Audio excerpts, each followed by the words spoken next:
Everyone, তো আজকে কিন্তু আমরা যাবো একটা বিয়ে বাড়ি। তো আমি কিন্তু ফ্রেশ হয়ে রেডি হয়ে নিলাম, সঙ্গে যাচ্ছে আমার মা আর আমার ভাই।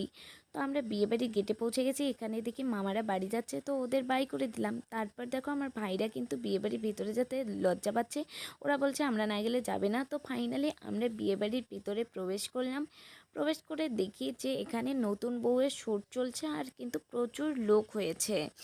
নতুন বউয়ের যেখানে শ্যুট হচ্ছিলো আমি বললাম চল আমরাও দু একটা ফটো উঠি, কিন্তু আমার ভাইরা বলতেছিল না ওরা যাবে না, ওরা এখানেই দাঁড়িয়ে থাকবে, ওরা নতুন বউয়ের ওখানে যেতে লজ্জা পাচ্ছে। তো মা আর আমি গেলাম ফটো উঠতে। বিয়ে বাড়িতে ফটো না উঠলে কি আর হয়? তো দেখো এই নতুন বউ কিন্তু সম্পর্কে আবার আমার দিদি হয়, কিন্তু বিয়ে করছে একটা কাকুকে। তো এইদিকে নতুন বউয়ের শ্যুট হচ্ছে, তো আমরা ভাবলাম আমরা খাওয়া দাওয়ার পর্বটা চুকে নিই। তো এখানেও কিন্তু প্রচুর ভিড় হয়েছে খাওয়া দাওয়ার। এখানে আবার দেখি আমার মামিরা বসে আছে, ওরা বলতেছে এই সিটেই আমাদের বসতে। তো আমরা কিন্তু খেতে বসে পড়েছি চারজনই। বিয়েবাড়িতে না খেলে কি আর হয়, সব কিছু ছাড়া যায় কিন্তু খাওয়া দাওয়া কিন্তু ছাড়া যায় না। সেজন্য দেখো আমরা প্রচুর এক্সাইটেড আছি, কারণ মেনুতে কি কি হবে আমরা তো জানি না। তো ভালো মন্দ কিছু হবে হয়তো, কিন্তু ব্যাপারটা হইল কি খাবার আসতে এত লেট করতেছিল যে আমাদের পুরো বোরিং লাগতেছিল।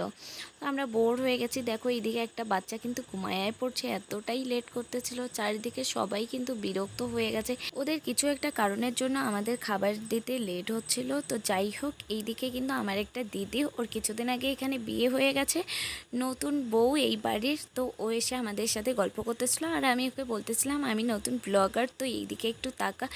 ও কিন্তু গল্প করতেই ব্যস্ত। আর এইদিকে দেখো আমার ভাইরা তাকায় আসছে কখন খাবার আসবে, ওর গল্প শুনতেছিল আর ওয়েট করতেছিল কখন খাবার আসবে। তো ফাইনালি আমাদের খাবার দেওয়া শুরু হয়ে গেছে, খাবার দিচ্ছে। আমি ওদের বললাম এখনই খাওয়া শুরু করিস না, পুরো ব্লগটা ভিডিওটা কমপ্লিট করে নিই তারপর খাওয়া শুরু কর। কিন্তু ওদের এত খিদা পেয়েছে যে ওরা আর ধৈর্য ধরে থাকতে পারছিল না, ওরা খাওয়া দাওয়া শুরু করে দিয়েছে। যাই হোক, তো আমার থালাটাই আমি দেখাই। শেষে আমিও কিন্তু আর খিদা সামলাতে পারিনি, আমিও কিন্তু খাওয়া দাওয়া শুরু করে দিয়েছি।